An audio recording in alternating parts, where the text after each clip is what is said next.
Semua sahabat Monsinyur Gabriel Manek yang dikasihi Tuhan. Kali ini kita akan mengikuti renungan yang dibawakan oleh Romo Jeffrey Ndun dengan tema Kasihilah satu sama lain. Tuhan mengasihi kita.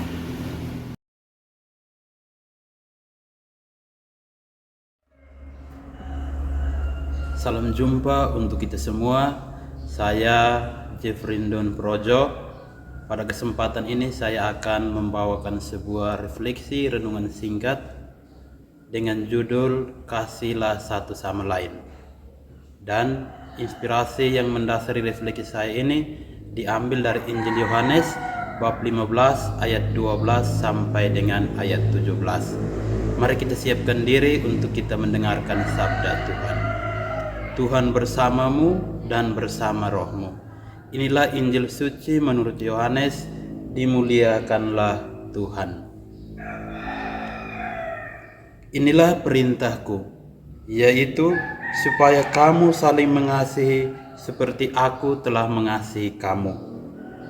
Tidak ada kasih yang lebih besar daripada kasih seorang yang memberikan nyawanya untuk sahabat-sahabatnya. Kamu adalah sahabatku jikalau kamu berbuat apa yang kuperintahkan kepadamu. Aku tidak menyebut kamu lagi hamba, sebab hamba tidak tahu apa yang diperbuat oleh tuannya. Tetapi aku menyebut kamu sahabat, karena aku telah memberitahukan kepada kamu segala sesuatu yang telah kudengar dari Bapakku. Bukan kamu yang memilih aku, tetapi akulah yang memilih kamu. Dan aku telah menetapkan kamu, supaya kamu pergi dan menghasilkan buah, dan buahmu itu tetap, supaya apa yang kamu minta kepada Bapa dalam namaku diberikannya kepadamu. Inilah perintahku kepadamu, kasihilah seorang akan yang lain. Demikianlah sabda Tuhan, terpujilah Kristus.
Saudara-saudariku yang dikasihi Tuhan, ada seorang anak sekolah menengah pertama yang baru saja mengikuti ujian akhir, dan karenanya ia mau melanjutkan niatnya ke jenjang pendidikan yang lebih. Dan karena ia memiliki niat untuk menjadi seorang imam, maka ia berniat untuk masuk ke seminari. Untuk itu pada suatu kesempatan ia pergi bertemu dengan pastor parokinya di pastoran untuk menanyakan atau berkonsultasi, saling berdiskusi tentang hal-hal yang terkait dengan panggilan, tentang syarat-syarat yang diperlukan untuk masuk seminari, dan juga tentu meminta gambaran tentang bagaimana itu seminari, situasi hidup dan apa saja yang ada di dalamnya. Mereka berbicara, dan dalam pembicaraan itu sang pastor mengajukan sebuah pertanyaan kepada anak. Mengapa engkau mau masuk seminari dan mau menjadi pastor? Dia katakan, saya ingin bekerja di kebun anggur Tuhan. Lalu sang pastor melanjutkan, mengapa tidak menjadi polisi, guru, pilot, dan lain sebagainya? Lalu dia jawab, kalau saya tidak menjadi imam, maka saya kehilangan kesempatan untuk bekerja di kebun anggur Tuhan. Malahan bisa jadi saya bekerja di kebun sayur, kebun kelapa dari orang tua saya. Mendengar pernyataan itu, jawaban anak itu, sang pastor tertawa terbahak-bahak. Lalu sang pastor menjelaskan kepada anak itu, menjadi pastor bukan tentang bekerja di kebun anggur Tuhan. Menjadi pilot, guru, polisi, atau lain sebagainya bukan juga untuk menghindar bekerja di kebun sayur dan kebun kelapa orang tua. Menjadi apa saja itu tentang mengasihi Tuhan dan mengasihi sesama. Karena ketika kita menjadi apa yang kita cita-citakan, kita tidak menjadi untuk diri kita sendiri, tetapi menjadi untuk orang lain. Dan disitulah arti dari kasih, arti dari saling mengasihi. Jadi Anda dan saya mau menjadi sesuatu karena saling mengasihi atau mau mengasihi. Saudara-saudariku yang dikasihi Tuhan, bacaan Injil yang tadi kita dengar bersama-sama mengisahkan bagaimana Yesus memberikan sebuah perintah kepada murid-muridnya, dan perintah itu diulang 2 kali, pada awal bacaan dan di akhir. Inilah perintahku kepadamu, supaya kamu saling mengasihi satu sama lain seperti aku mengasihi kalian. Lalu di bagian akhir, inilah perintahku kepadamu, kasihlah seorang terhadap yang lain. Karena bersifat perintah, maka wajib hukumnya patut dan layak untuk dilaksanakan. Bukan karena Yesus mau menunjukkan kuasanya atau mau menunjukkan kesewenang-wenangannya, tetapi Yesus mau menunjukkan dan mengingatkan sekaligus menegaskan bahwa ada sesuatu yang esensial, substantif di balik saling mengasihi. Apakah itu? Supaya kamu menjadi sahabat. Dan kata saling mengasihi itu dari kata Ibrani. Kata Ibrani itu Av. Av terdiri dari 2 kata, yaitu Av yang artinya Bapa, dan He yang merupakan singkatan dari kata Yahweh. Maka ketika kita mengasihi, sebenarnya kita tidak saja menjadi murid Tuhan Yesus, sahabat Tuhan Yesus, tetapi lebih daripada itu, kita menegaskan diri kita kembali, mengingat diri kita kembali, dan kita disadarkan bahwa kita ini berasal dari Allah, harus hidup bersama dan di dalam Allah demi Allah sendiri. Dan satu-satunya caranya adalah hendaklah kamu saling mengasihi. Kita diingatkan pada kata-kata Rasul Yohanes yang ia tulis dalam 1 Yohanes bab 4 ayat 7-8. Saya bacakan, bunyinya seperti ini. Marilah kita saling mengasihi, sebab kasih itu berasal dari Allah, dan setiap orang yang mengasihi lahir dari Allah dan mengenal Allah. Barang siapa tidak mengasihi, ia tidak mengenal Allah, sebab Allah adalah kasih. Otomatis mengasihi Allah berarti mengasihi sesama. Mengasihi sesama merupakan juga mengasihi Allah. Kalau tidak saling mengasihi, tidak melakukan perintah kasih, kita bukan sahabat Yesus, dan kita bukan terlahir atau datang dari Tuhan Allah, mungkin dari setan atau batu kayu. Saudara-saudariku yang dikasihi Tuhan, ada beberapa hal yang perlu kita perhatikan menjadi syarat tuntutan wajib yang tak bisa dihindari ketika kita mengasihi atau saling mengasihi. Yang pertama adalah menjadi sahabat. Menjadi sahabat berarti kita membuka diri kita untuk pergi berjumpa dengan orang lain dan membiarkan orang lain datang berjumpa dengan kita. Ingat, tanpa batas, mulai dari kecil sampai besar, tanpa alasan, tanpa syarat, tanpa balasan. Aku ada karena kamu, kamu ada karena kita. Kita harus menjadi kita seperti yang seharusnya, seperti sedia kala, yaitu kita sama-sama adalah anak Allah dalam roh dan kebenaran, di dalam pembaptisan. Lebih baik menyakiti orang lain dengan kejujuran, dengan teguran keras untuk kebaikan, daripada menyenangkan dengan penipuan dan sanjungan palsu untuk. Lebih baik memuji dengan jujur kelebihan untuk saling belajar, dan mengakui dengan rendah hati untuk saling melengkapi. Sahabat membuat kita bukan sekedar berjalan dengan, tetapi berjalan bersama. Bukan sekedar menyertai, tetapi berjalan di dalam kesatuan. Mungkin dalam bahasa Kupang orang bilang ale rasa beta rasa, beta rasa ale rasa. Anda dan saya harus bersahabat dengan semua orang, walaupun mungkin orang tidak mau bersahabat dengan Anda dan saya. Tetapi apapun itu, bersahabatlah dalam perbuatan-perbuatan baik, di dalam pengampunan karena salah dan dosa, dan di dalam saling mendoakan. Yang berikut adalah korban. Tidak ada kasih yang lebih besar daripada kasih seorang yang menyerahkan nyawanya untuk sahabat-sahabatnya. Puncak kasih, mahkota kasih adalah korban. Memberi hingga tuntas dan selesai. Anda dan saya bisa memberi tanpa mengasihi, tetapi Anda dan saya tidak bisa mengasihi tanpa memberi.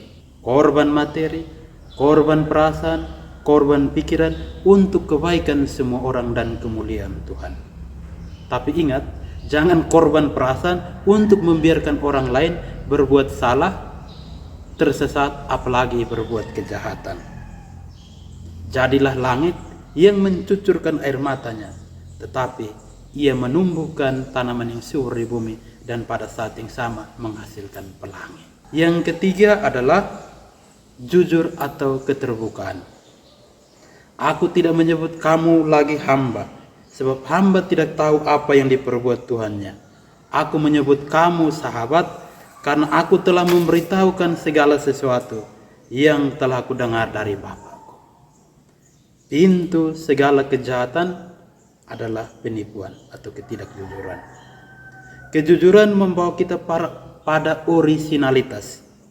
Kejujuran menegaskan apa adanya kita di hadapan sesama dan di hadapan Tuhan. Ketidakjujuran membuat kita ada apa-apanya di hadapan sesama dan Tuhan. Jujur berarti bukan buka-bukaan, tetapi jika ya katakannya, jika tidak katakan tidak. Supaya tidak terjadi saling curiga, tidak terjadi saling sikut, tidak terjadi saling sikat, dan tidak terjadi saling menyakiti. Yang ada adalah kita saling mengetahui, saling mengerti, memahami, mengakui, menerima, dan pada akhirnya saling melengkapi dan saling menolong. Kadang-kadang ada ungkapan menyakiti dengan kejujuran itu lebih baik daripada menyenangkan dengan kebohongan. Anda dan saya bisa menipu orang lain, tetapi Anda dan saya tidak bisa menipu diri sendiri, tidak bisa menipu realitas, tidak bisa menipu Tuhan Allah. Jadi ketika Anda dan saya jujur, kita seolah-olah menang 4-0 telak. Menang terhadap diri, menang di hadapan sesama, menang di hadapan realitas, dan menang di hadapan Tuhan. Demikian juga ketika kita berbohong atau tidak jujur, kita sebenarnya kalah telak 4-0. Kalah terhadap diri sendiri, kalah di hadapan realitas, kalah di hadapan Tuhan. Jangan berpikir, Anda dan saya mungkin berpikir kita menang untuk sesama. Tapi pikiran realitas menegaskan bahwa kita kalah juga di hadapan sesama. Ketika kita jujur, kita menjadi Tuhan atas diri sendiri. Tetapi ketika kita tidak jujur atau berbohong, kita menjadi budak tidak hanya untuk diri sendiri tetapi juga untuk orang lain, untuk Tuhan dan untuk realitas. Saudara-saudariku, mari kita saling mengasihi dengan segala kelebihan dan keterbatasan kita. Kita berdoa semoga Tuhan yang adalah kasih itu melimpahkan kita kasih-Nya supaya kita juga mampu saling mengasihi.